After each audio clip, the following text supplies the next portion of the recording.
Hey, it's Mike here. If you were ever to see my car, you would know I am not exactly Mr. Punctual about things like maintenance. I will forget about an oil change until that blinking light reminds me. So I guess Car Care to Go is designed for folks like me, and I suspect it's designed for a lot of the folks who listen to our show too. You make an appointment, they show up, pick up your ride, and bring it back a few hours later with the oil changed, the wipers replaced, and the seats tidied. They are accessible all over DC. Instead of sitting in a waiting room drinking bad coffee, why not sit at home and drink your own coffee while they do the work?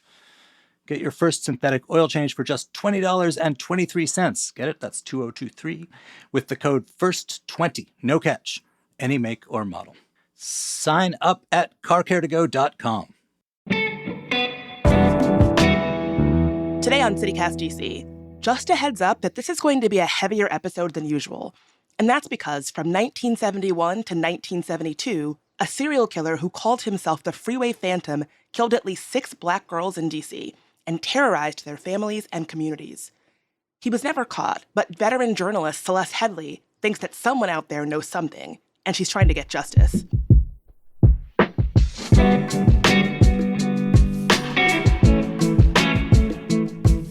Today is Wednesday, May 24th. I'm Bridget Todd, and here's what DC is talking about.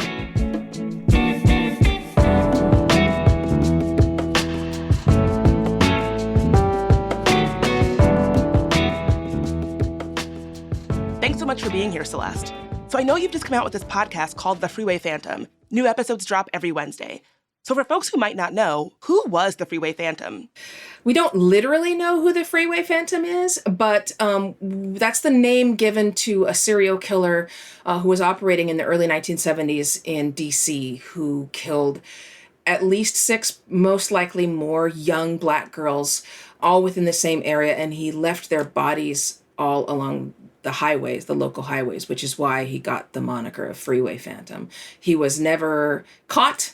They never really had a perfect suspect even, so we don't know who he was. I know some of the places that they found these bodies of victims were 295, 50, all pretty big highways in the area, right? Yeah, even back then, they were quite large. Like if you look at the crime scene photos, there were multiple lanes even in the early 1970s. You know, it's alarming to me that he would have just been able to get out of his car and drag a young girl's body out of his car and leave it there. But, you know, there's some alarming details in reference to that. Like in one particular case, there was a young girl who was on the side of the road. Nobody reported her body there. She was there for days. Somebody called it in and said, hey, there's a body on the side of the road.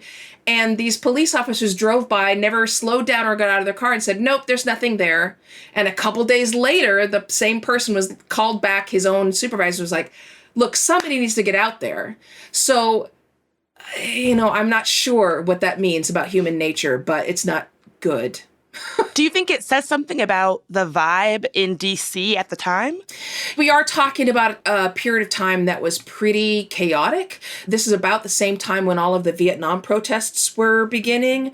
And if you look at footage of the time, they were large and massive and chaotic, and there was tons of law enforcement. And so it could be understandable why some people might get distracted. But look, we're talking about somebody who pulled 6, probably 7, perhaps more young girls off the street in broad daylight and murdered them.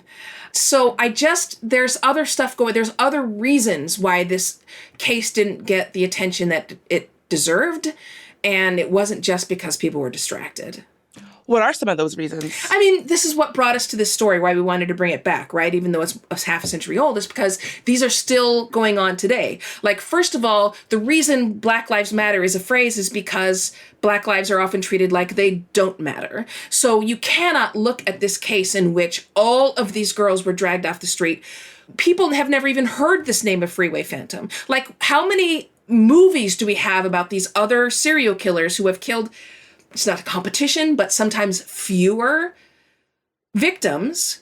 And there's multiple, not just documentaries, but then fictional, recreation movies. And no one has ever heard about the Freeway Phantom. How is that possible? Well, obviously it's because A, these were young Black girls.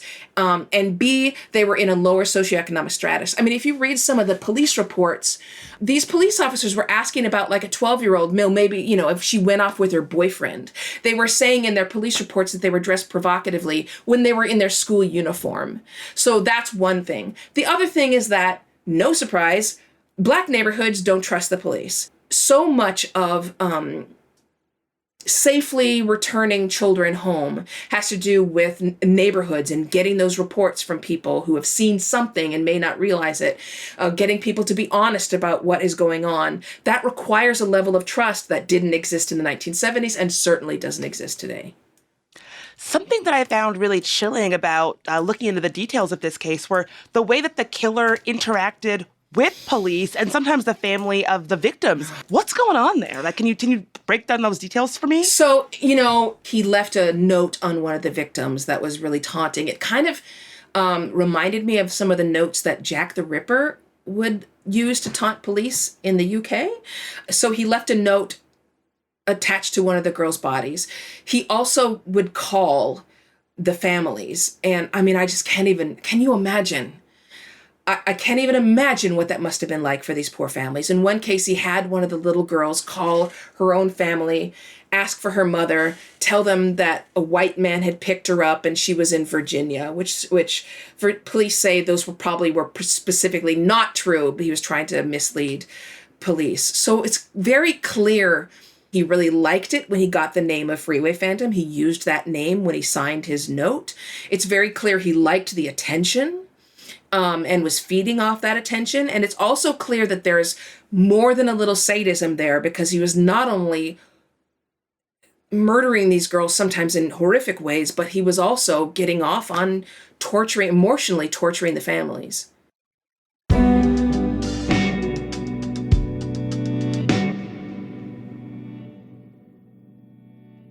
So, what are you thinking for lunch? I can't. I'm getting new window treatments. Why don't you just go to Blinds.com? Because I need custom products. Blinds.com products are made to order, and they ship samples to you fast and free. Wow, how convenient. Tell me more. They can even verify your measurements and handle the installation. Plus, their 100% satisfaction guarantee. Well, you've convinced me. Let's go eat. I've got time now. Shop Blinds.com and save 45% on selected products. Plus, doorbusters for their Memorial Day sale. Rules and restrictions may apply. This episode is brought to you by Transitions Light Intelligent Lenses. Enjoy your time outside even more with Transitions Light Intelligent Lenses. They help protect your eyes from intense, harsh light from the sun and more. And they seamlessly adapt to changing light situations, changing from clear to dark when outdoors and back to clear when you're inside, so you can worry less about your eyes and just soak up the sun. Learn more and shop now at transitions.com. I know that oftentimes when it comes to serial killers, there is some common thread or pattern or detail about the victims. Was there anything that connects the victims in this case? Yeah, they were all a very, very similar type. They were all young Black girls. More than one of them was in a school uniform of some kind. They were all very small, like petite, both slender and short stature. They were all from these particular neighborhoods that were in the same area of DC. All of them, we would call it a transitional neighborhood. It just means these are people that are clinging to the middle class, right? And several of them had a green fiber on their bodies somewhere. The police ended up thinking it may have come from the person's trunk. But we know that some of them he kept for a long period of time. We know that some of them he washed their hair, because one of the girls, for example, the mother said that her hair had been pressed. But then you look at the crime scene photos, her hair is really frizzy. That's been in water. We know that he fed some of them. So that means that this is not somebody living in an apartment right next door to somebody else, right? This person probably has a home, and they probably have some measure of privacy in their home. So yeah, there's actually quite a few things that connect them together. It just took them so long to realize that this was a serial killer, that they were all killed by the same person. Why do you think he was never caught? There's a lot of reasons. I mean, in addition to the two that I've just mentioned, there's also the fact that the crimes themselves were often in different jurisdictions. So some of them were the jurisdiction of the Metropolitan Police in DC. Some of them were the jurisdiction of Prince George's County. Then the FBI came in. And if you think that law enforcement doesn't work well together in different departments now, it was infinitely worse in 1971. So they didn't often share information well. There's that communication problem. There's another issue, which is that we didn't really know anything about serial killers back then. They didn't even have that phrase, right? They called them pattern killers. There was no such thing as scientific profiling. Like if you watch that show Mindhunter, which I think is on Netflix, which is about the beginning of behavioral science profiling at the FBI, that hadn't happened yet. This all predates that. We actually got the very first scientific profile of this killer for this podcast. It had never been done before. So there's a lot of different reasons for it. And, again, I have to go back to the fact that the loss of their lives, I don't think, was taken as seriously as it needed to be. People, they were asking about whether they ran away. These are girls with perfect attendance records and straight A's and very attentive parents, but it was assumed that the parents were not attentive, that they were lax, that they were allowed to just run everywhere and they might run off or whatever it may be. All these assumptions that were made about the character of these kids, about the character of these parents, that really, I think, prevented them from even realizing a serial killer was at play until several girls had been murdered. Well, I think it speaks to, the danger of really having a narrow understanding of what Black women and girls can be, and how not only is that wrong because it's bad to put people in such a narrow box, but also it's dangerous. It allows for somebody who is an actual killer and an abuser to continue doing that because you're so trapped by those narrow understandings of what Black women and girls can be. Oh, yeah, absolutely. It's on the nose. And in addition, this assumption about what Black parents are like. And especially Black parents who may come from a lower middle class or lower class neighborhood whose income is lower. The assumption that somehow they're not good parents is, again, a dangerous assumption. And, we heard again and again from Metropolitan Police officers and commanders who work on finding missing children today about how important it is to work with the neighborhoods, how neighborhoods keep these kids safe, right? And so if you're making assumptions about these neighborhoods, if you're making assumptions about their parents, you are wasting time. And, we've all watched all the TV shows, CSI or whatever. We know how important those first 24 hours are. And so if you're wasting time saying, oh, give it a few hours and wait in case they left with their boyfriend, a 12-year-old, then, there's a good chance you're really, like you said, putting that child into more danger. Well, that comes up in a lot of the episodes, that the DC community kind of had this camaraderie then that maybe we don't have now, and that this guy was able to really use that to his advantage and evade being caught. Yeah, I mean, even the profiler said that it's very likely this person was known in the community. He was familiar, and therefore people didn't take note of the fact that he pulled up in his car. He didn't cause comment. It's one of the reasons why we know it probably wasn't a white guy, and it almost certainly wasn't a cop. If a white cop pulls up in a Black neighborhood, people notice, even today. But back then, it was a very, as you say, tight-knit neighborhood. We went and visited these neighborhoods even today, and we were noticed immediately. Like, yes, the neighborhoods were more tight-knit at the time. That absolutely seems to be the case. But even today, people are on their front porches. There's an auntie sitting on her front porch having tea in the heat, and there's somebody else working on their car in front of their house, and people notice you and they see things. It's just that you have to create trust with them so that they'll tell you what they've seen. What do you think this case says about DC's psyche, and how did it impact DC's psyche?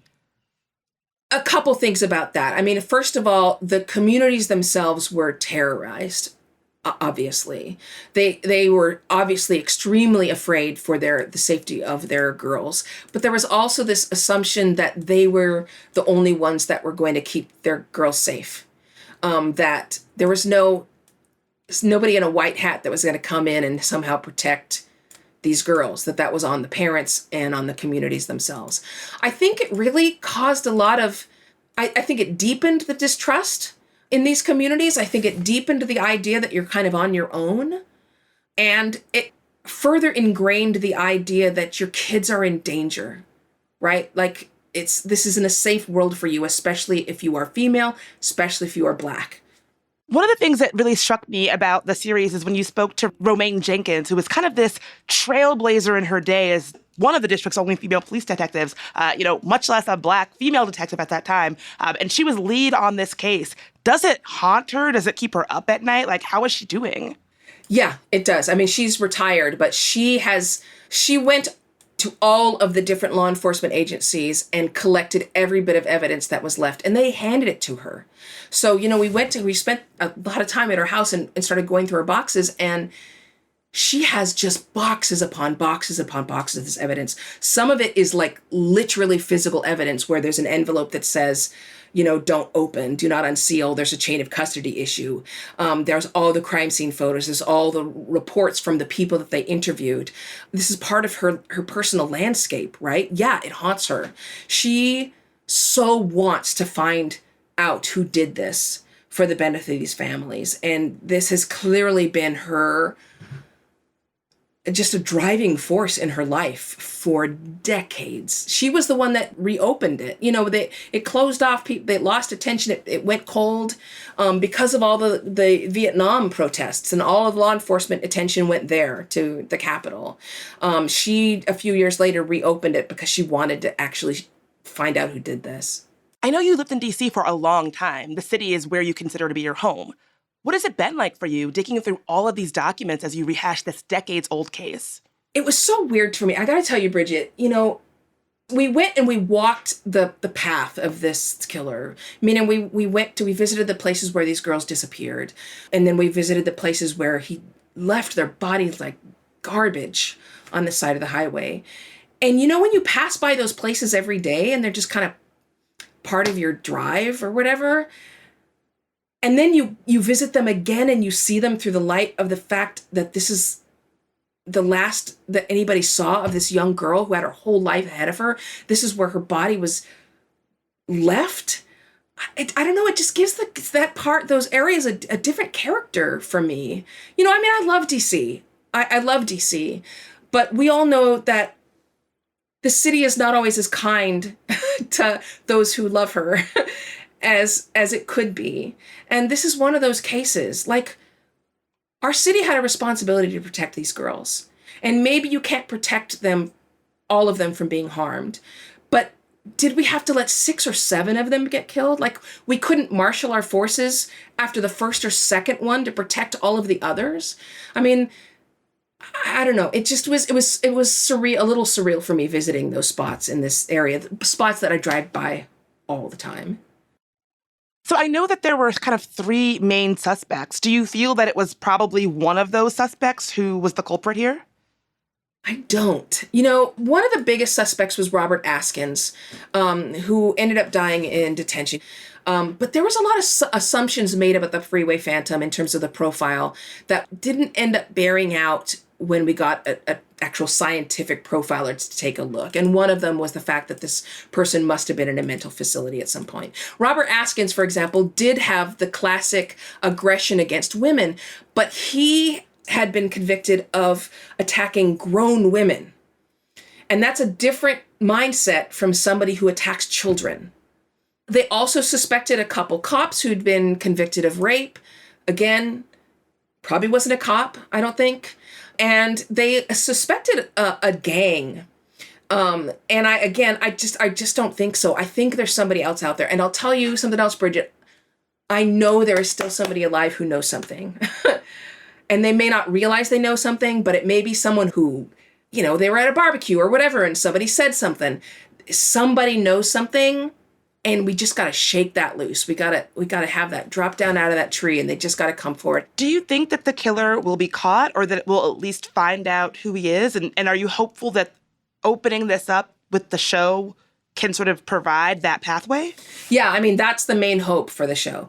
iHeartRadio and Tenderfoot TV have upped the reward, even though I suspect the actual murderer is dead. That was half a century ago. But I do think we could find out who it was. I think the information is out there. And there is a sizable reward if anybody knows it. So if that's a motivator, awesome. But yes, I think we could solve this. I think we could absolutely bring some kind of justice to these families. Right now, they deserve to have their questions answered. When you start to hear their voices, and we interviewed several of them for the podcast, you'll hear what I heard. Just the pain, like the tearing sound in these people's psyches at the loss over these girls. And I bet your reaction will be like mine. It's like, they deserved better. The girls deserved better. These families deserve better. And we can do this. We can solve this. Celeste, thank you so much for what you're doing. Thanks for being here. My pleasure. Thanks for having me.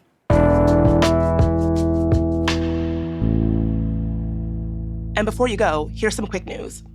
Honda owners beware. Airbag thieves struck 20 Hondas in Arlington this past weekend, breaking in through windows.